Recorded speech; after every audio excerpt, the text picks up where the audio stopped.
We're kicking off with the letter X. X feels like less of a surfboard and more like two surfboards that got into a high-speed accident and fused together. It's completely spiky. Every direction is a wrong direction. And the whole thing looks like it was designed by someone who is actively trying to stop surfboarding from being a sport. I mean, you're doing a great job if you can even spot a flat surface on this. Trying to stand on it is like trying to bounce on a bundle of pointy sticks. Even the ocean refuses to cooperate. When the X board touches the water at high speed, it acts like a helicopter blade shattering. Perhaps this wasn't meant to be a surfboard. Maybe the designer was trying to obliterate the local fish population. Who am I to judge? Number 9. P. Imagine showing up at the beach, waxing your board, paddling out, and then realizing you've accidentally grabbed a buoy. That's P, a bright and cheerful, bobbing little traffic cone whose only job is to loudly inform boats of what not to do. And you've decided to try surfing on it. Wow, your confidence is shocking. Or is it stupidity? Yeah, it's probably stupidity. The whole structure is vertical, top-heavy, and shaped like something that the Coast Guard yells at you for touching. Trust me when I tell you that when a wave comes along, P will happily tip over like a startled flamingo, sending you straight into the water while it bobs away without a single ounce of remorse.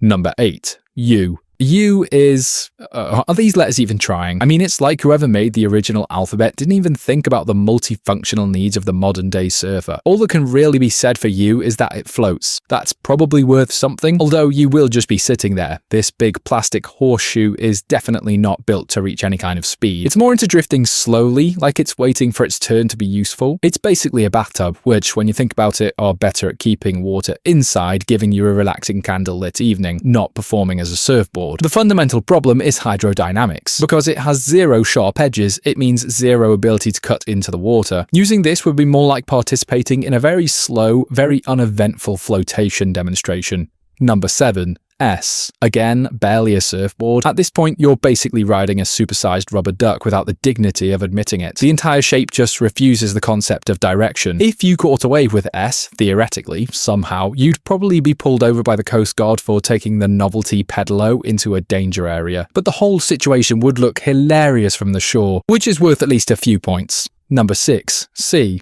Okay, C is definitely not a surfboard. It's actually more what I would describe as a beach accident waiting to happen. It's like one of those inflatable donuts you go tubing in, except without handles, or safety instructions, or any sense of responsibility. You know the ones where you climb into it and then the speedboat drags you along at like 50 miles an hour on choppy waters, and it immediately makes you reconsider your choices. I mean, this thing was built for chaos. The moment the towing starts, you realize you've actually been launched into a physics experiment involving centrifugal force and your body. It always goes the same way with these things. It's fun for about 5 seconds, but after that, you're just trying not to get flung out into the open ocean and break several limbs.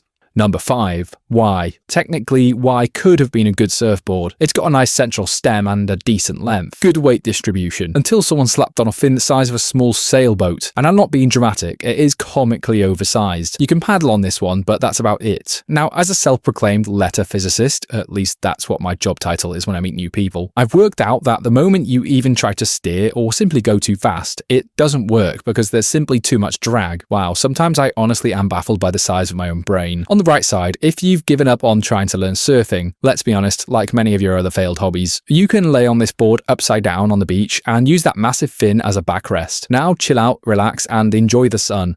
Number 4. T. Alright, so T is one of those boards that looks wrong at first glance, like some religious surfer left their gear out by accident. But once you inspect the shape, it actually kind of works. The lower section acts as a surprisingly decent built-in fin, giving it stability and tracking. That's honestly better than you'd expect from a letter that looks like it should glow in stained glass. But that's where your happiness as a human ends, because then there's that top part. That extra fin in the air situation causes an absurd amount of drag once you pick up speed. When you start accelerating, the wind grabs that top bar and suddenly you've been yeeted off the back. Great stability at low speeds, but an absolute mess at high speeds. Number 3. Z. Okay, so Z is basically the cool kid on this list, a full-on foil board. And if you don't know how that works, essentially the bottom part goes in the water and the top part is what you stand on and is built for hovering above the choppy waters. The only issue is that foil boards require speed and skill. If you don't know what you're doing, Z will either happily launch you off in a graceful, physics-defying arc that ends in you belly flopping into the ocean, or you will simply slowly and very embarrassingly start sinking into the water. Number 2. I was so close. Could have been perfect. That's also what my parents told me. What were we talking about again? Anyway, it has a beautiful shape, it's got great lines, and it's basically a very promising board. But then someone crashed it hard into rocks. Now it's a surfboard with a literal hole punched through the middle. And if you have the most basic idea of how floating on water works, hole equals bad. Okay, so it actually might still float somehow, just maybe not very fast. Instead, you're going to be left feeling like you've just survived the Titanic. But honestly, maybe if you simply used your back foot to plug the hole, it could actually work. Number 1. L. Okay, so we're being specific for this one. It's a lowercase L, but it is the most unintentionally perfect surfboard shape on the entire planet. It's basically just a line, a clean, straight, elegant plank. You can easily turn on it, you can carve on it, you can accelerate on it without fighting any surprise appendages, and I suppose it doesn't feature a fin, but if you're good enough at surfing, you don't need one anyway. Trust me, I've surfed once in my life. Oh wait, no, that was paddleboarding. Never mind. There are some amazing letter pools out there, but number 1 didn't get the message. This thing is incapable of holding water for more than 2 seconds. Just try to pour a bucket in, go ahead. Yeah, see how it politely escorts it straight back out again like a bouncer removing me from a club after too many shots. There is literally nowhere for the water to gather, but hey, who am I to judge? Maybe your dream pool experience does involve chasing puddles as they run away from you. Number 9. 2. Initially, you might be thinking this is an upgrade, sort of. Yeah, but in the same way that having a paper umbrella is technically an upgrade from, say, having nothing. Unfortunately, it suffers from the same pitfalls as there's nowhere for the water to sit. Containment doesn't seem to be the top priority when creating numbers, I guess. Even the number itself feels embarrassed to be here. It's like, listen, I'm a digit, not plumbing. Number 8. 6. Now we're getting into the numbers that almost work, but still feel like fireable design choices. You see, 6 has a nice enclosed shape. The first number, which actually so far has the ability to keep water within its walls. It even has a little hatch at the top, a kind of accidental skylight door hybrid where you crawl in like you're entering a submarine. For your sake, I hope it's not the Ocean Gate one. Once you're inside, you realize it has a closer feeling to a flotation chamber, a sensory deprivation tank of sorts, or rather as I'd describe it, a steel drum of anxiety. Since there's no windows, you can't tell if it's day or night. Could even be next week. Imagine how shriveled and prune-like your fingers would be once you crawl out of this. But anyway, without lights, your only companions are the echoes of your own panicked breathing and the suspicion that you accidentally sealed yourself into a number-shaped crypt. How relaxing. Number 7. 0. 0, shockingly, holds water better than most IKEA bathtubs. After all, it's a perfect loop, not a leak in sight. Number engineers everywhere would be proud. One downside that completely ruins the experience though, you can't actually get inside. It contains water beautifully, see that's the problem. It has an impenetrable barrier making it impossible to get in. So you stand there shivering in your swim shorts, watching your perfect pool swill gently behind the impassable wall. Every moment is a reminder that the best things in life are indeed inaccessible. Number 6. 7. Alright, okay, stop. First of all, if you did the 6-7 meme dance when I said that, you need to leave. This video is not for you. This is a mature, serious video about evaluating digits as recreational water structures. Please control yourself. Anyway, 7. Yeah, for starters, it barely qualifies as a pool. I'd actually describe it as a ramp. If, however, you manage to climb it, and that's a big if. The good news is that it does function as a water slide, a very fast one. Like all these numbers though, there is a downside. The slide ends on solid ground because there is no splash zone, not even like a little pool to slightly cushion the impact. So yeah, you accelerate to highway speeds and then have a surprising amount of bones sticking out afterwards. Hey, at least it's exciting. Number 5. 9. 9 is, in theory, a charming pool. A nice bowl shape. It's actually, now I think about it, an elevated pool on the second floor. Pretty luxurious. The problem, you realize, comes the moment you try to climb the outer ramp to get in. Because guess what? There's a leak. And it's a persistent one. The entire slope is coated in a thin layer of water. Every step you try and take just sends you slipping back down to the bottom. Even if you kept trying all day, which I know you will because you're stubborn, you'd keep sliding. And eventually you stop because you no longer have enough skin on your elbows to continue. Okay, this makes me think. Note to self, things to pack when going swimming. Trunks, check. Towel, check. Oh yeah, and a grappling hook. Number 4. 3. This one enters the scene ready to party, if you're willing to cheat. Flip it sideways and suddenly you've unlocked the Dual Pool Deluxe model, a choice of 2 identical pools. Lucky you, most numbers on here don't even offer the choice of 1. Anyway, this thing is perfect for massive parties, people doing cannonballs all over the place. But of course, it only works sideways. In its normal orientation, it's trash. When it's the normal way around, you might be able to fill up each floor with a tiny bit of water, but most of it would flow back out again when when you step in. Comparable to, say, playing in a puddle. Pretty sad. It could have been first place if geometry weren't such a stickler for the rules. Oh well. Number 3. 4. Number 4 tries something bold. Elevation. This is the rooftop infinity pool of numerals. It's an upper level basin that feels like it belongs in a futuristic hotel where they charge you $17 for a bottle of sparkling water. I mean, this one does work up to a point. I mean, think about it. You're getting height and visibility. The issue is the structural integrity, or lack thereof, because 4 only has 1 point touching the ground. Filling this thing becomes a test of faith. Because, okay, well, let's experiment with this. Let's see what happens the moment we add too much water. Yeah, okay, we can see it's wobbling like a baby deer stepping on ice. 1 more litre and the entire pool begins its slow, inevitable sideways collapse. Number 2. 8. 8 is what happens when a number genuinely tries. Introducing the double-story twin pools. Okay, I'm noticing a lot of double-story ones recently. But anyway, it doesn't matter. Look at how symmetrical it is. It's so satisfying and, most importantly, practical. The top and bottom sections give you options. If you want privacy, go top. Looking for easy access? I'd recommend bottom. Oh, heads up though, this is one of those fancier pools. It's like $100 for a day in here. When you get there, mention my name, Doodle Digest, and they might knock a few bucks off. They know me around here. Number 1. 5. By far the most naturally gifted pool shape of the digits. I mean, look at it. It's got a wide open section at the bottom, easy to slip into, a round base so you don't bash your toes. I mean, think about it. You can just walk in, sit there, float around. No contortions, no climbing gear, just a genuinely functional pool. If it snowed super heavy, which would be the best letter to sled down it? Well, it certainly wouldn't be H. This thing is an absolute menace on the snow. There's just no correct way to use it. Stand it upright and it just sits there, refusing to acknowledge gravity. Lay it flat and, yeah, it moves. For about 3 seconds. Then the inside front part fills with snow like you've accidentally invented a very inefficient shovel. Now you're forced to drag an H-shaped block of compacted snow uphill while questioning why you even came outside today and what stupid person invented sledding. But hey, at least you'll get your workout for the day.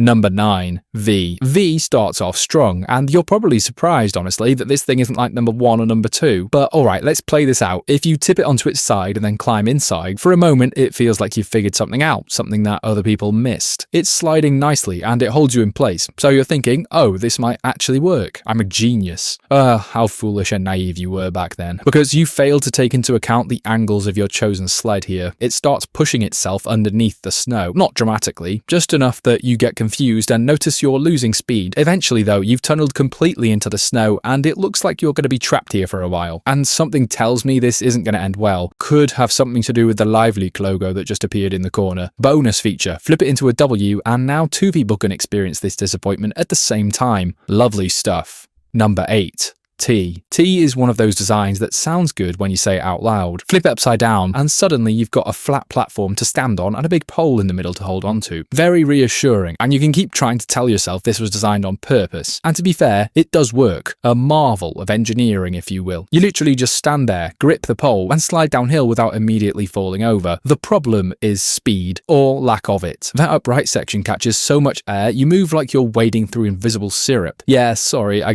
didn't really understand physics in school, alright? That's why I picked this sled. It's so tragic that even people walk faster than you. Now you're just paranoid and embarrassed. It feels like everyone's just laughing at you. Well, probably because they are. Number 7. E. E is extremely picky about who it works with. It's kinda like Gus from Breaking Bad. But anyway, try using it on your own and it immediately becomes unstable, digging one side into the snow and sending you off balance. But bring a friend who weighs exactly the same as you and suddenly it's functional. It's not fast by any means because of the sharp corners, but it's still functional. If you sit on opposite sides, you'll be perfectly balanced, like a weird snowy science experiment. However, the moment one of you shifts even slightly, the illusion of this being an efficient sled is shattered. It requires a lot of calculations and possibly a set of scales beforehand. Yeah, also make sure both you and your friend eat the exact same meal before trying this one out. Number 6. Okay, I'm not going to reveal the next letter just yet, because this one starts as a literal dot. A little full stop sitting at the top of the hill, doing absolutely nothing. But kick it down hard enough and it starts picking up snow, and more snow, and more snow. Yeah, okay, you get the point. Eventually you've got a massive rolling snowball, or the letter O, as we humans call it. You can't really ride it unless your goal is to be flattened. I mean, you can try running on top of it like in one of those cartoons, but hey, at least what you can do is make some incredible snowmen afterwards. So no, O won't take you downhill, at least not without you staying undamaged, but it will absolutely dominate the winter scene. Number 5. G. Rotate G 90 degrees to the left and suddenly things get intense. Kinda like what I imagine squeezing into an F1 car is like. Everything on the outside though is curved and very committed to speed. I would say this one is easily the fastest on this list so far, which sounds great until you suddenly mid-ride remember that hills have bottoms, and those bottoms usually contain trees, which by the looks of things you will shortly become a part of, and G does not slow down politely, or at all actually. You basically reach terminal velocity at this point, and because you're smart, I assume you've planned your exit in advance, right? No, of course you didn't. Oh dear. Number 4. Y. Y is surprisingly reasonable. You lay it on its longest edge and now you've got one of those standing sleds. You're essentially standing upright and actually able to look around instead of staring directly at snow rushing toward your face. And although it's not fast, it kind of feels intentional. Makes me think this is a sightseeing sled. You're here to actually relax and have some fun. You get to enjoy the view, you know? Feel the frosty wind on your face. Honestly, this is probably the safest way to enjoy a hill without becoming part of the terrain. I would genuinely go on one of these. Number 3. U. U is cozy, almost suspiciously cozy. You sit inside and it kind of hugs you, like it's trying to protect you from the outside world. I mean, it is really just one big curve. No weird angles on the outside catching the snow either. It glides nicely, but balance is everything. Lean too far and you're tipping over. But if you get it right, it's smooth and comfortable. Also, yes, you can bring someone else along. Great for, say, a first date, if you're okay with immediately skipping over several stages of personal space. Number 2. Lowercase l. Lowercase l is basically just a plank, which sounds underwhelming until you remember that skis are also basically just planks. So here's the move. Grab 2 of them, wax them up baby, strap them to your feet, and wham bam, thank you ma'am, you're skiing. But this is absolutely not beginner friendly. If you don't know what you're doing, then you're probably going to be falling immediately and repeatedly. Although if you do happen to be a pro who's skied a couple of times in your life, maybe won a few comps in the Swiss Alps, this is one of the best options available. And yeah, before you comment, this one's not a sled, blah blah blah. We had a literal giant snowball on this list, and honestly, we've bent the rules before, and don't pretend you don't love it. And finally, number 1, drum roll please. Lowercase j. Yay. Nah, but seriously, this thing feels unfair. It has the shape right, it's got loads of room inside, and a speed that's exciting without being actively hostile. It just feels like it was actually meant for this. But that's not all, folks, because then there's that dot. Oh, the dot. It's genius. It creates a little gap where snow gets ejected out as you move, spraying everything behind you. It looks like some sort of winter jet ski. It keeps the sled from filling up, it controls your speed, but most importantly, it absolutely ruins your friend's day if they're following you.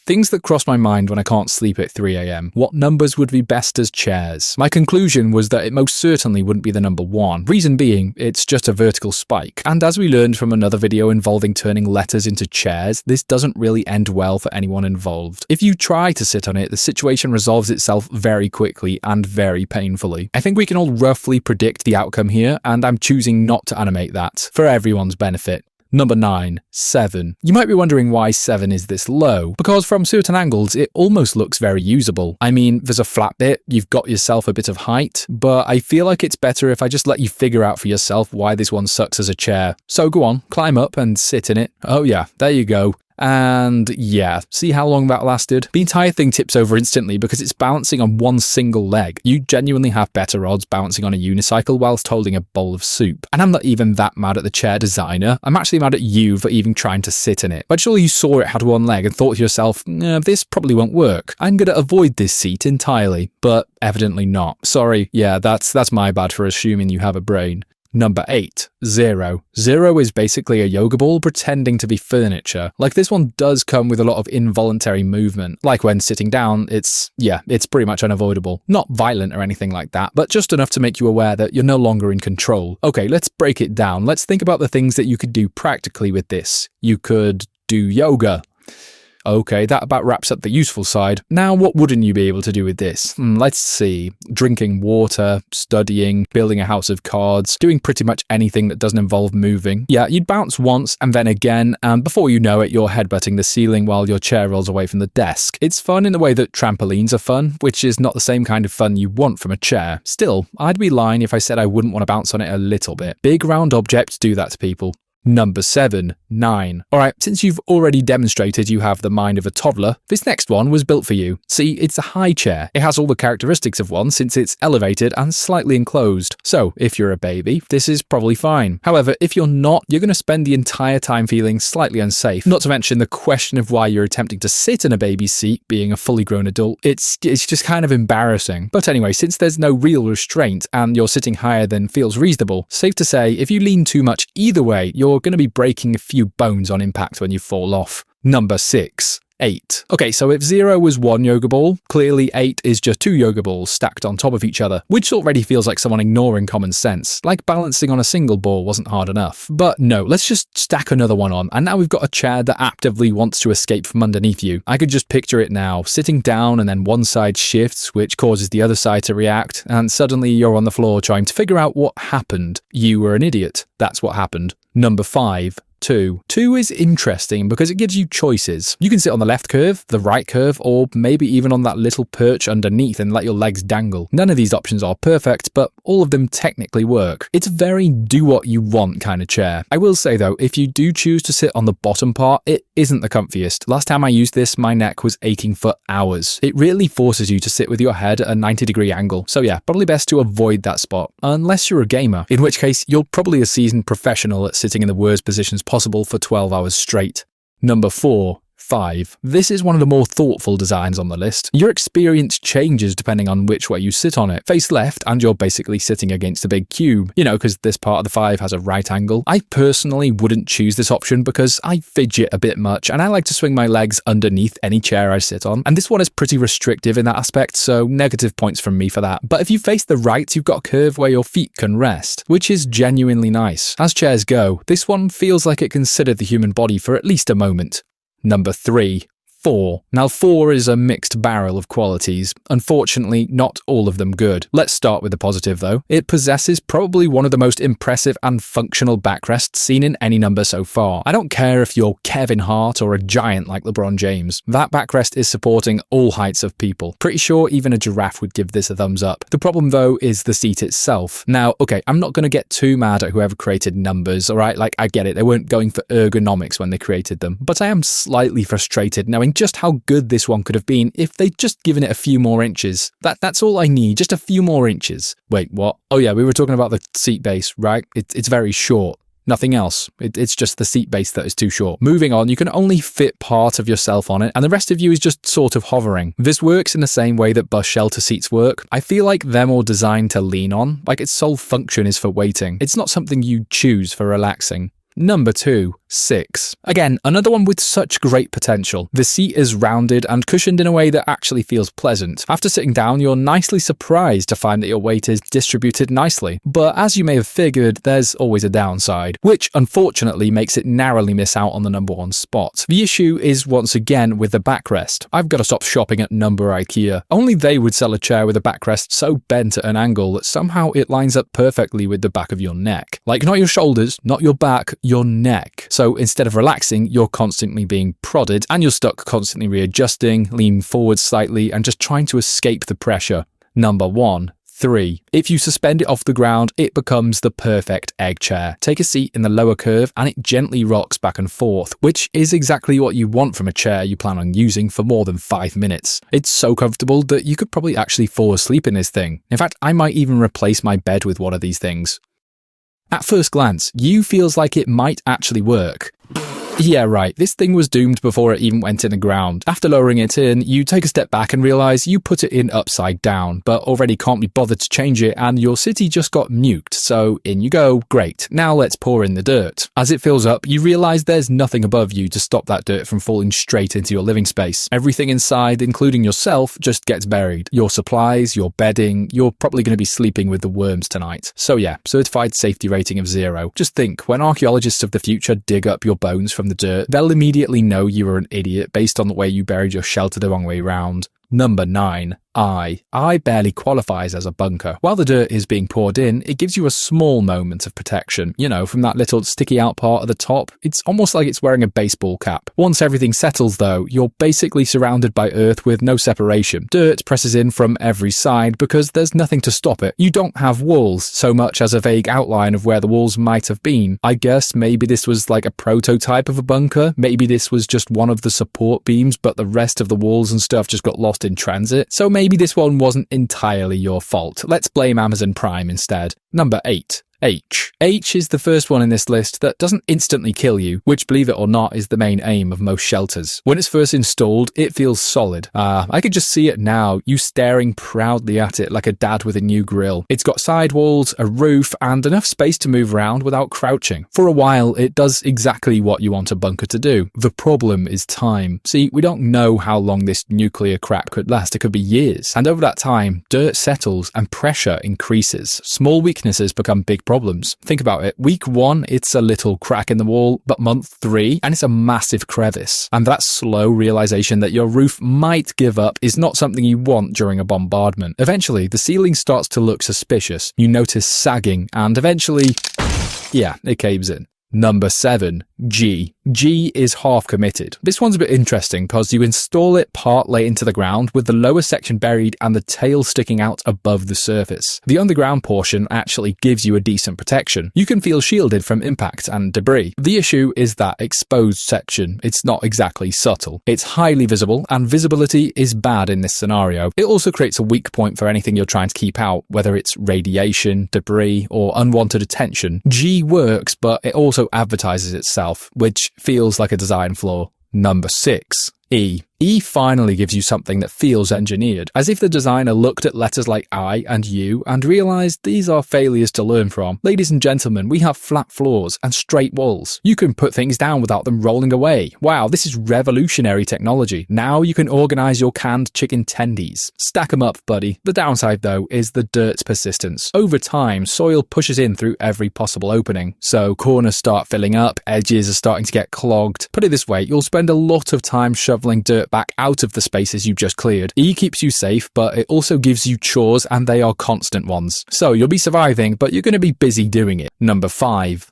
R. R is, what word could I use? Oh, I know, ambitious. It gives you 2 living spaces, which sounds alright until you actually start using them. The upper rounded section appears cozy. Perhaps it's the one you might choose to live in. Yeah, big mistake. Yeah, see, the curves mean you are always sliding towards the wall. Even sitting becomes a challenge. The lower section is more practical, but the roof angle is low enough that you're always aware of it. You can't really forget where your head is. I mean, you can definitely live in here, I'm not doubting that, but you'll always be adjusting your posture and your position. In other words, you're never quite going to be fully relaxed. Number 4. M. M is actually very promising. Structurally, it's solid, actually providing the bunker with 4 solid beams for support. Not only that, but the weight distributes well. Just look at that symmetry. The roof also stays where it's meant to be, which is an added bonus. And did I mention, there's enough space to bring a neighbor, which could be comforting or catastrophic depending on who that neighbor is. Knowing my luck, I get stuck with someone like IShowSpeed Speed screaming his head off at 3 a.m. The real highlights to this one, though, is that you've got defined areas with decent headroom and no constant maintenance issues. It doesn't try to be clever or anything fancy, it just holds up. In a bunker, that's a very valuable trait.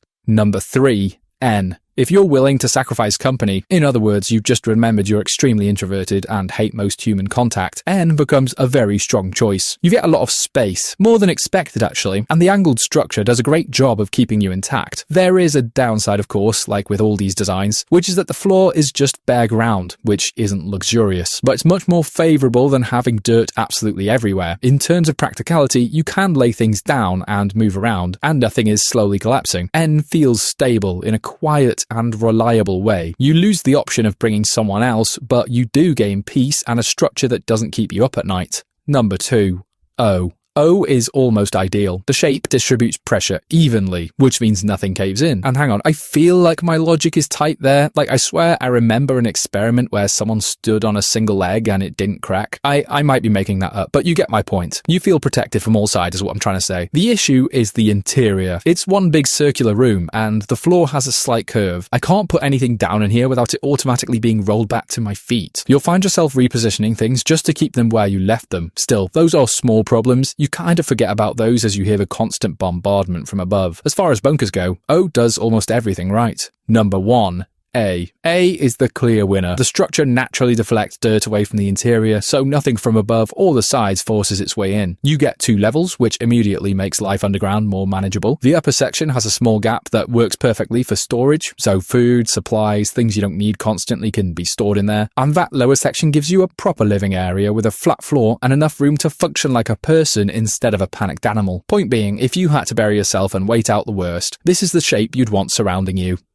You ever think what symbol would make a really good pool? Well, it's safe to say that it probably wouldn't be an underscore, which somehow manages to be worse than just digging a hole and calling it a day. Yeah, this is basically a slippery floor pretending it belongs near water. There's a noticeable lack of walls. Well, there's none at all, actually. If you pour water in it, it just spreads out in every direction like it's got somewhere else to be. Probably wants to be doing anything but watching this dumb video. But yeah, get your wet floor signs out, because the moment someone steps near it, it becomes a slip hazard rather than a swimming experience. So I doubt you'll be swimming here much. You're more likely just going to be wet and angry. It's the kind of thing you'd find after someone said, yeah, I'll clean that up later, and just never bothered. Number 9. Exclamation point. The exclamation point really wants to be involved. I mean, the energy is there, you can feel it. Unfortunately, the execution is not. See, the main feature here is the vertical line. In fact, it's more like the only feature here. It's essentially a ridiculously tall diving board. Picture being at the top of this thing, your legs would start shaking uncontrollably. You take one look down and realize, oh, there's no actual pool underneath. Just ground, or concrete. Or something equally unforgiving. It's got a great structure, but when it's completely missing the most important part, it's hard to put it higher in this list, especially considering the fact you're now just a bag of mushed bones on the floor. Number 8. Square bracket. Now, you already know I'm guilty of bending the rules now and again in these videos, and okay, I know a lot of you hate it when I do that. Which is exactly why I'm going to do it again anyway. Rotate the square bracket to the right, and now you've got walls, which already feels like progress. The issue, though, is the height. The walls are tiny. Like, imagine turning up here ready for a swim, but instead you find out you're going to be doing some prime paddling. Yeah, really get those toes wet. I mean, you can try sitting in it, but the water barely covers anything useful. Your knees are definitely cold, and your torso is most likely dry. To be honest, you would have had more coverage if you'd have just sit in a sink. Now, I can't knock all marks off it, since it does technically contain water, which puts it above several entries, but only just, as it does feel like something designed for toddlers. Number 7. $. The symbol of true economic stability and growth. The $sign looks promising until you actually try to use it. I can't knock it for shape, hey, it's really putting in the work of terms of aesthetics. Unfortunately here, looking good isn't the most important thing, or at least that's what my mum tells me. Yeah, now that I think about it, I think she's just indirectly calling me ugly. I lost my train of thought. Oh yeah, I was saying if you pour water in it, it just kind of rolls off, but leaves a slight pool in the bottom segment there. It's still pretty useless though. The curves don't line up, the structure wobbles, and to be honest, the whole thing just feels like it might collapse if I were to put a second dollar right next to it. There's just something about this situation. Is that a greater than symbol flying in? Number 6. Ampersand. This one hurts, it really does, because it was actually so close to being great. In terms of shape, chef's kiss. Like, it's rounded, it's contained, and it looks actually deep enough to swim in, which, believe it or not, is a selling point for a lot of people when it comes to a pool. And walking up to it, you think, yeah, this could work. Then you realise there's no way in. Not a set of steps or a little gap, quite literally no point of entry. It's completely sealed. So you just stood there, staring at a perfect little pool you're not allowed to access. It feels like some sort of cruel design exercise. The water is right there, you just can't have it. Number 5. Hashtag. Like the last entry, the hashtag once again almost pulls it off. The top middle section can actually hold a decent amount of water. You could sit in there and even relax for a bit. The problem is everything around it. All the other sections are wide open, so water just leaves immediately. You fill one area and it just drains away like it never wanted to be there in the first place. It's frustrating because you can see the potential. Like, you saw my vision here, come on, admit it. One small tweak and this would have worked. As it is though, you end up with one usable square and a bunch of wet ground. Number 4. Armenian Kh. This is where the list suddenly gets unfair. Armenian Kh, and I'm sorry, I'm probably pronouncing that completely wrong, is an excellent shaped pool. Deep enough to leisurely swim in, smooth walls that won't destroy your shins, and a shape that actually makes sense. I mean, clearly that raised platform on the left is there for jumping, and I'm talking big jumps, the kind where everyone else gets out first. The architecture here actually feels intentional in a way that most symbols so far don't. Like someone considered comfort, as well as safety, and fun all at once. I feel like, how can it even get better than this? Number 3. @ symbol. The @ symbol is effort-based. Even just getting into it is a whole thing. You have to climb up the inner curve, which is a pretty tough challenge in itself. It does take time, but trust me, once you're in, it's great. This is exactly what you needed after the hashtag pool was already way too full of other people. And hey, I haven't even mentioned its best feature yet. When you're done, because you're all wet now, you can just slide back out the same way you came in. Have fun with that. That's actually probably more fun than the pool itself. Number 2. Greater than symbol. Rotate it right and it works, like genuinely works. The walls are there, the shape holds water, and it feels like a proper pool too. The only issue is the corners. They're pretty sharp and they're waiting for you. Every step with this thing has got to be done super slowly and carefully, like you're negotiating with the geometry. That's why it's not number 1, because you actually have to mentally adjust how you use it. And also because of the fact that I had to modify it. We can't put a modded symbol into first place. The comments would just be chaos. Honourable mention. And this one is, it's ridiculous. It's the Armenians. They're back at it again with their crazy symbols. Were they just obsessed with their characters being pools or something? They've built an entire water park here. Literally 2 massive pools with a shared tall diving board. What more could you possibly want? It's also partly disqualified from Top Spot because I don't even know what the Armenian pronunciation of this symbol is. I mean, just look at the name of it in English. It's like 5 words.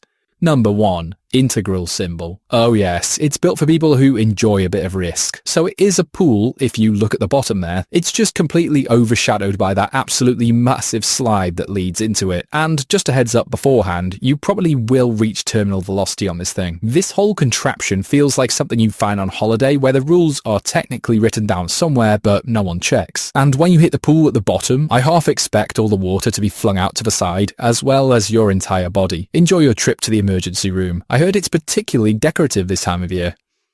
So recently we looked at what's the best letter to keep water in, but what about to keep water out to use as a submarine? Well, it definitely wouldn't be L, which immediately fails the most important requirement of a submarine. It doesn't even try to keep you dry. The moment this thing even touches the ocean, the water starts rushing in. That's mainly down to it having no sealed section. I imagine in boardrooms wherever they make submarines, probably Denmark or something, I don't know. They probably write a list of things their submersible vehicle should have, and 100% of the time, I guarantee you, the first bullet point they make before cup holders is a sealed section. Thinking about it, you wouldn't even have time to panic properly. 1 second you're lowering it into the water, and then the next you're fully submerged and wondering why anyone thought this was even worth testing. L really is just that, an L, and it's a solid reminder that surprisingly underwater vehicles need walls. Number 9. H. H looks slightly more promising at first, which makes the disappointment hit harder. Now I'm going to let you choose where to sit, top or bottom. Spoiler alert, there's no real answer. I just want to see which dumb option you choose.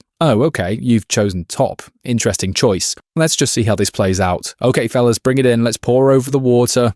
Yeah, what a surprise. See, what's happening there is you're doing something known in technical jargon as drowning like a moron. Because immediately, and from everywhere, water fills all the gaps. The sides don't really help, and before you know it, you're basically sitting in a bathtub that's sinking. There's no pressure resistance, it just lets the water do what it does. So yeah, H doesn't protect you from the ocean even slightly. Number 8. U. Okay, getting marginally better, and I do mean absolutely marginally. If you flip U upside down and try to walk into the water with it above your head, you've gone full Pirates of the Caribbean territory. I don't know if you've watched the film, but this is the improvised submarine method that they used. In theory, you trap some air inside and then march into the ocean, staying completely dry on your top half. I mean, hey, if Captain Jack Sparrow can do it, then why can't I? Jokes aside, this is arguably one of the dumbest so far because it's completely unrealistic and only works if you're operating on movie logic. I mean, in the film, that was like the biggest thing that lost my sense of immersion. Not the ghost pirates or the nonsensical curse on a chest. No,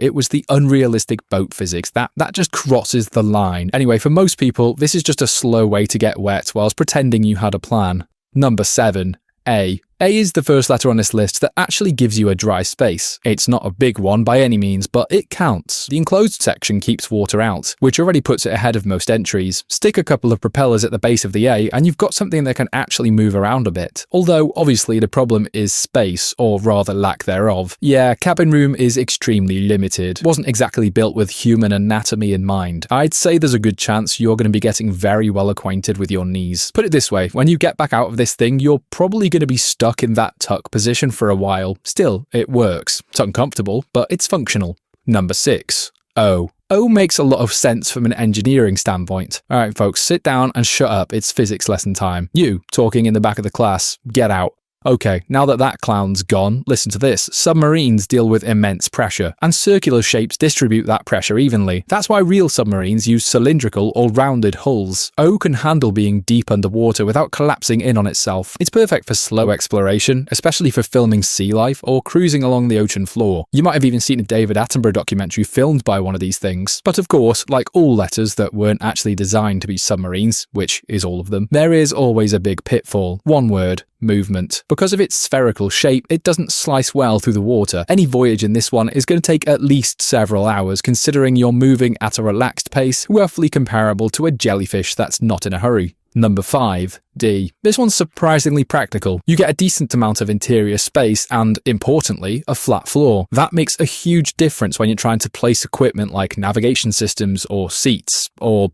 what else actually goes in a submarine? A coffee maker? I don't know. But it just makes it that bit easier to stand without sliding into a wall. It's actually a very well thought out design when you look at it. The curved side handles pressure well. The flat side gives you flat structure. It's not the fastest thing in the world, but it feels stable and usable. So I'd say that this is a submarine that feels like it was designed by someone who thought about comfort. Number 4. Q. Q takes things up a notch. That long tail sticking out isn't just decorative, it's basically a massive propeller. I mean, come on, this thing can straight up schmoove. You don't have to worry about drifting or getting stuck behind a slow-moving school of jellyfish. You can just power through them. Caution, though, might make a bit of a mess. The main body handles pressure nicely, and the propulsion gives you proper control. It's a little awkward to dock given it has no flat surfaces, but once you're moving, it feels strong and capable. Q means real sub-nautical business. Number 3.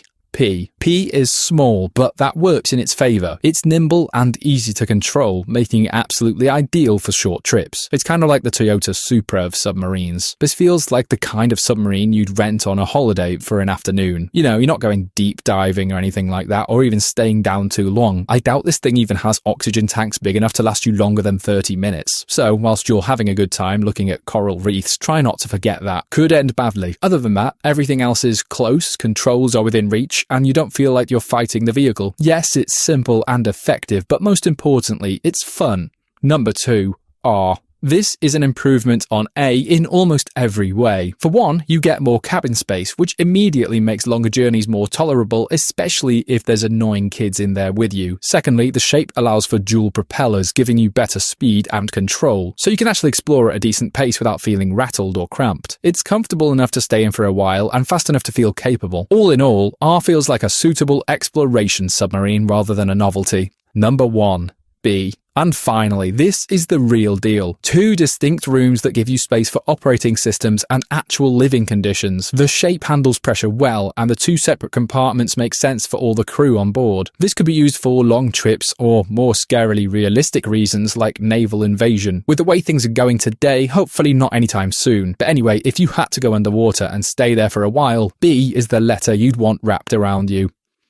What letter makes the best safe? You might think T, but you'd be an idiot. It looks more like a street lamppost, but you try it out anyway. So you borrow your uncle's wooden ladder and you can technically stash some spare change on the top, maybe a few notes folded really tightly, and rely on the fact that no one ever looks up. I mean, people walk past these things all day and never once think, I wonder what valuables are balanced above my head. That part actually works surprisingly well. The problem starts when you try to store heavier things. Cold hard cash has weight, bags of it definitely do, but think about it. One gust of wind, one uneven placement, and the whole thing tips over like it's had enough. And most likely in the middle of the night when you aren't there. Now your money's on the ground and your safe has become evidence. Number 9. N. N is clever in a way that immediately backfires. The idea here is to embed it into a wall. So let's go ahead and find a nice thick concrete structure. Cut a precise hole, fill the N with all your suspiciously obtained cash. Oh, and remember you have both the top and bottom to fill in. And once it is full, you slide it in so it sits perfectly flush to the wall. And the final result is from the outside, it looks like part of the building. It's got no handles or seams or anything to grab onto. It's genuinely impossible to remove, which is great as far as money safes go. You can't really get safer than this.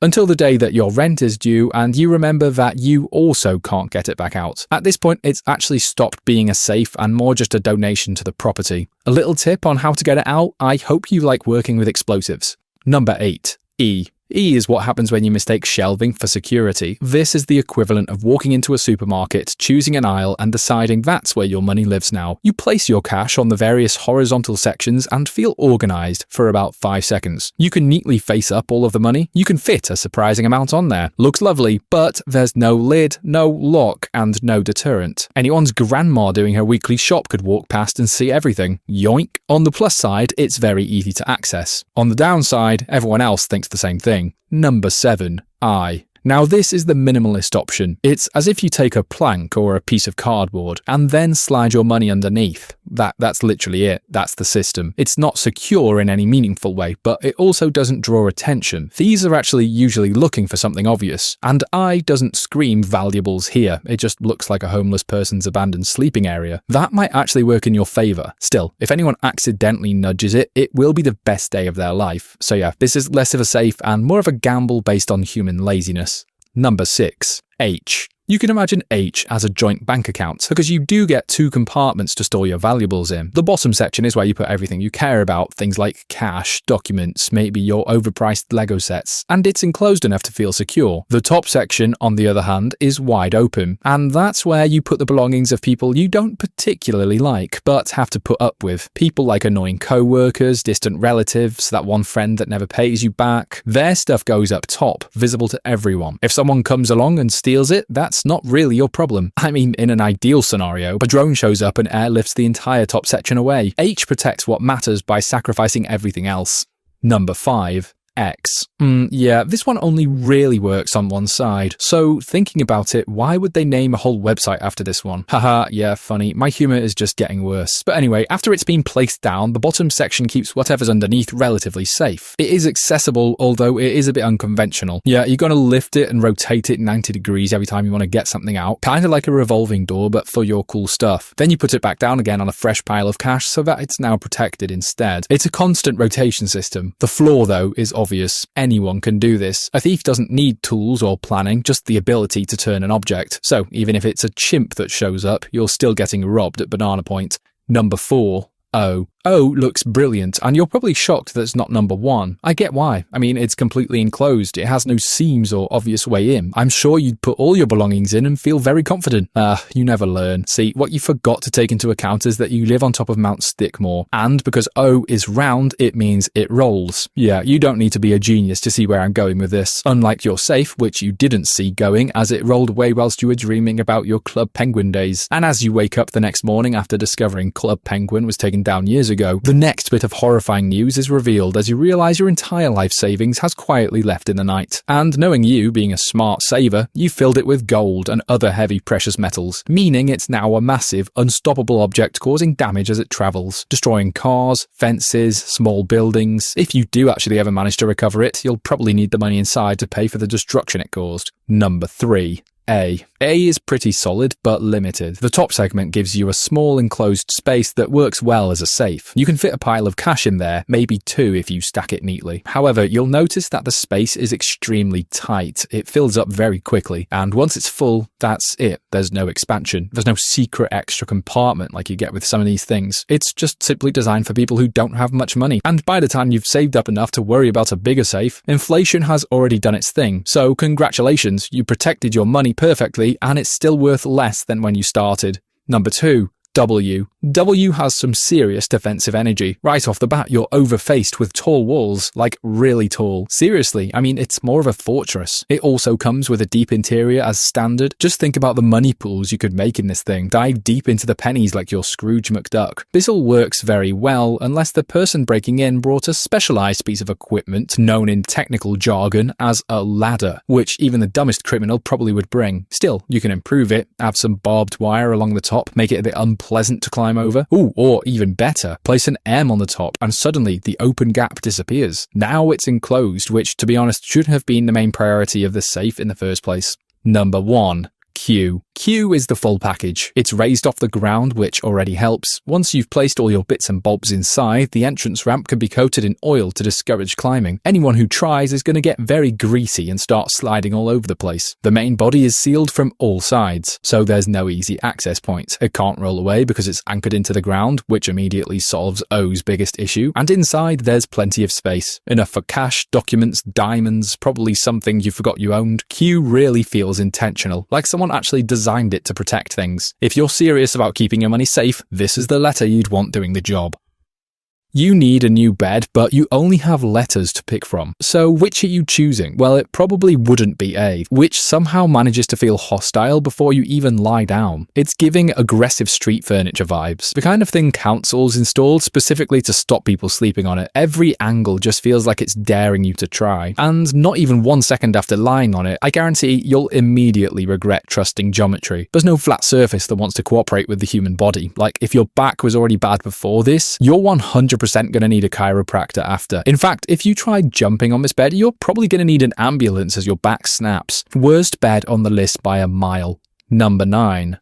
O. O doesn't exactly fill you with hope when you first see it. If anything, you look at the paper receipt of what you just bought from the store to check you didn't accidentally buy a hot air balloon or something. It's weird because round things, at least to me, seem friendly, but that's clearly not the case, as you'll realize if you actually lie on the top there. Yep, see, there you go, sliding off time and time again. And it just continues like this. You'll spend the entire night slowly sliding. It kind of gives the term drifting off a whole new literal meaning. So yeah, sorry to break it to you, but no amount of readjusting is going to keep you stable. Don't forget, there's no edge to stop you, so there's no corner to brace against. But it's okay. Instead, you get to enjoy the comfort of constant micro movement. All I'll say is sleeping here feels like trying to nap on a slow-moving exercise ball. You never fully relax because your body is always compensating. It's exhausting. Number 8. X. X at least commits to an idea, not necessarily a good one, but an idea nonetheless. It subjects you to a very strict 90-degree angle, like you're part of a very uncomfortable diagram. This isn't a long-term solution, but it does have one redeeming feature. It holds you in place, so unlike previous letters, you're not rolling around anywhere whilst half asleep. You're wedged in. That's great if you're worried about falling out of bed. Less great if you enjoy circulation. It feels more like being stored than sleeping, kind of like you've been stowed away as cabin baggage in a plane before takeoff. Probably fine for a nap, but definitely not fine for 8 hours.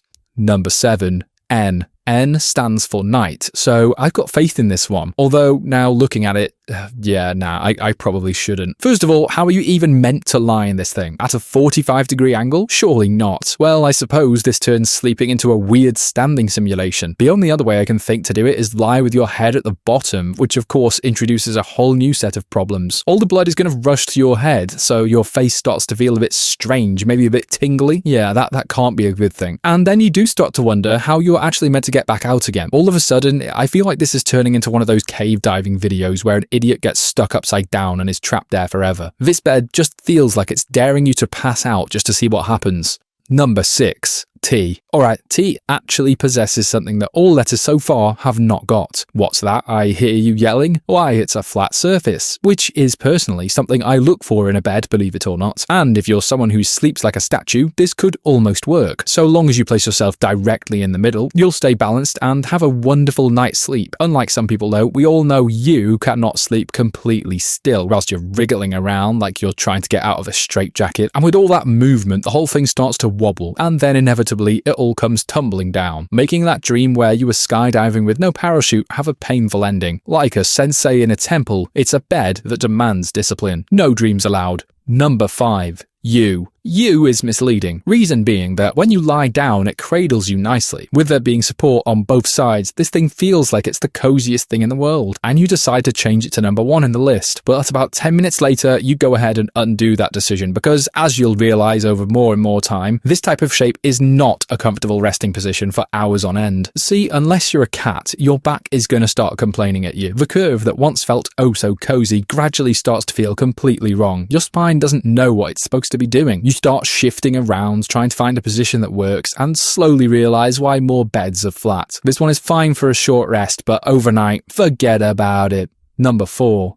H. H is basically a bed on stilts, and that's both interesting and also inconvenient. If you somehow manage to make it in, it actually feels pretty secure. The walls on either side make it feel protected, almost like a fortress. You then realize the problem is that it's also doing a good job of keeping you out, because this thing is high, and the walls don't make entry easy. I mean, what were they thinking when they made this thing? Okay, gentlemen, we need a new innovative bed design. Now, what do most people want to do right before they get into bed? Ah, yes, rock climbing, of course. Like, if you wanted to avoid directly scaling the side, you could just bring a ladder, although it would have to be a full-size one, not just a little stepping stool. And like I say, if you do actually manage to get up there, I salute you. You deserve that well-earned rest. Getting down in the morning, however, is another issue entirely. Number 3. L. Now, yes, I'm going to break the rules slightly here, and I know some of you don't like that, but I'm going to do it anyway. We are going to rotate the L 90 degrees to the left. I know, sue me. But now you've got a flat surface and a built-in headrest. This is quite literally a textbook definition of a simple and effective bed. That is, if you overlook the fact it's actually on the floor. So that means every imaginary floor monster you've heard about being able to reach you in the night. But other than that, it's fine. I mean, it's not fancy, but it works. It's kind of like that setup you have when you have enough money to move into a new place, but you don't have any money left over for anything else. So all you have is this mattress on the floor and a TV. I mean, hey, that's all the person needs, right? Number 2. J. Now, if you didn't like how I broke the rules for that last one, you're not going to be happy. Rotate J to the right and it almost nails it. The shape is interesting, slightly futuristic, and it actually encloses you at both ends. You feel tucked in and protected. It even looks kind of cool if you think about it. It looks like a race car bed for adults who pretend they're too mature for that. I just wish it could also zoom around the room at night. But anyway, I mean, it's close. It's very close to being first, but I just can't overlook the fact that I'd always end up at the bottom of the bed because of the slight angle. Number 1. I. And finally, I. And you'll never guess what you have to do to make it work. We of course have to rotate it 90 degrees. And now that it is flat, it's also elevated. The headrest is there, but it's not intrusive. And you're also off the ground, which gives it a sense of luxury compared to some of the other options. There's nothing fighting your body like gravity, or nothing forcing you into a strange position. I mean, what more credit can I give it? It's a bed. If you had to sleep in a letter every night, this is the one you choose without hesitation. Hidden bases are really cool, but which letter would make the best one? Alright, well, starting with F, which is a hidden base only if your definition of hidden is extremely generous. Like, the idea is simple. You find a tree, strap the F against it, and climb into the top compartment. And to be fair, once you're up there, it's not terrible, because you've got a bit of space and you're off the ground, so you're not immediately in any danger. But obviously when you think about it, the issue is visibility, because you're not hidden, like, at all. This thing is just sort of there. I mean, come on, it's not really hard to spot when walking past. But hey, at least you didn't try to hide this one inside of a random bush, because aesthetics might not work on that one. But yeah, you're basically relying on people not looking up, which is historically not a great strategy when the thing you're hiding in is shaped like a capital letter. Number 9. I. I is technically a hidden base, in the same way standing behind a closed door is hiding. You're covered, but I mean only barely. And anyone with hands can ruin your day instantly. I'll be honest, it's a bit rubbish because there's no depths or compartments or anything. Imagine getting inside, you just stand there and hope no one interacts with the environment. And the moment someone opens it, that's it, game over. This one relies entirely on people not being curious, which is a risky bet considering curiosity is basically humanity's main feature. But to be fair, this one might well work if you're just trying to play hide and seek with some small humans, or in British, as we also call them, kids. Number 8. Q. Initially great, starts off feeling really clever, and this is how this one is different. You climb on inside, all excited, then get someone to push you into a body of water, and suddenly you're thinking big brain thoughts, and it's all going swimmingly well, pun intended. You're floating and you're hidden, but then wait, you remember oxygen exists. But we thought of that. You see that little tail? It acts as a snorkel. Now you can just chill in there indefinitely. Sounds great, right? Well, not quite, because water moves. Things like currents exist and things drift, and before you know it, your hidden base has quietly relocated itself. Yeah, that's not ideal. You didn't really plan for maritime survival. You planned for short-term hiding. Now you're lost at sea, which only feels just a little bit like mission failed. Number 7. H. H is kind of ridiculous, but with practice, it can work. So you can use this however you want, but I'm going to make a suggestion on how you probably should use it. I'd suggest climbing into the bottom section of the H and just waiting. If someone happens to find it and starts flipping it over, you rely entirely on agility, because as it rotates, you need to scramble into the top section, which then becomes the bottom, and then the top again if they keep flipping it. It's like a very stressful shell game where you are the prize. This does work surprisingly well though if you're quick and have nothing with you, so on that subject, just don't bring any belongings, like at all, because everything you own will end up smashed or broken or crushed during the flipping process. Yeah, not a great one if you like to relax. Number 6. You. This is probably the most traditional hidden base on the list. You gotta start by digging a big hole. Make sure it's deep enough for you. Haha, get it? You, as in you, yourself, because you're so damn big. Anyway, once the hole is ready, you can drop the you in, climb inside, and then line the top with leaves, sticks, and maybe some grass if you're feeling fancy. And honestly, it works because it's hidden and it's quiet, and I'd also say it's kinda cozy. However, security is lacking because, well, there is none. I mean, think about it. All it takes is one unlucky step from someone trying to hit their 5k daily walk, and then suddenly your base is discovered in the most dramatic way possible. So now you're both stuck at the bottom. You're screaming because your base is ruined, and they're screaming because they think they just ended up in some sick, twisted human trap. Number 5. Oh. If you want to go classic, this is it. Hiding in a bush, but with structure. My god, hiding in bushes, what is this, flipping Fortnite? But yeah, with this one, try rolling the O into a thick bush or patch of brambles. And once you're in, you can't really do much, to be honest. From the outside though, it looks exactly like more foliage. And I mean, come on, who's checking a bush? No one cares, you're not going to get discovered. So the only downside here really is boredom, as the base offers very little in terms of excitement. So I hope you bought something like a jigsaw puzzle or a game of Jenga, I don't know. Also, be careful which bush you pick, because O is quite round. You don't want to end up picking a bush that's, let's say, on the edge of a hill. Things might accelerate quite quickly, and then in a very unfortunate way, things become very interesting for you. Number 4. E. Now, although this one looks sort of similar to F, it's actually a huge improvement, because by simply adding another line to the bottom, you can take your brand new E and push it right up against a house or some other structure. Then you paint it white or beige or some other aggressively boring colour, and suddenly it just looks like an air conditioning unit. Or, I don't know, a utility box or one of those other things everyone ignores. And inside, you've got multiple compartments, actual rooms, space to move around. People walk past it every day without even a second glance. This thing is hidden in plain sight, which is always strong. The key is committing to the boring aesthetic. The moment you even try to make it slightly interesting, you lose. Yeah, I know it looks nice, but might want to take down that hanging basket of flowers. Number 3. B. This one requires a bit of planning, but trust me, it's worth it, because you actually use B together with P. How it works is quite interesting because you place both halfway into the ground, right next to each other. P goes in first position, so it's easy to spot. Someone comes along, sees it, gets curious, pulls it out, and finds nothing. Just an empty pole. Disappointing. Naturally, they assume that the next one over is the same deal and don't bother. And obviously, that's where you are, inside the bottom section of the B, completely ignored. This works because people rarely check twice once they think they've solved something. It's psychological camouflage, and it's very effective. Number 2. M.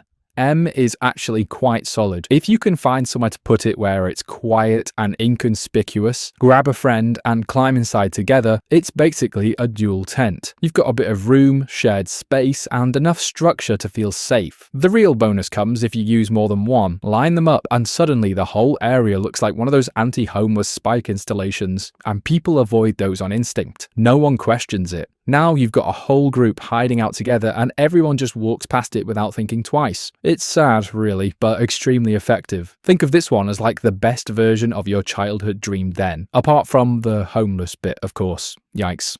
Number 1. C. And finally, C is the winner. And you might be quite confused, but let's find out why. See, if you embed it directly into a rock, most of it disappears into the surface, leaving just enough of an opening for access and airflow. From the outside, it looks like part of the rock face. Nothing stands out unless someone is inspecting it very, very closely. As long as you don't leave anything shiny near the entrance, you're invisible. You can get in and out easily, you've got cover, and you're not relying on luck or distraction. It's basically a low-key cave. Cavemen did use them to hide away from predators after all. If you're serious about staying unseen, this is the one.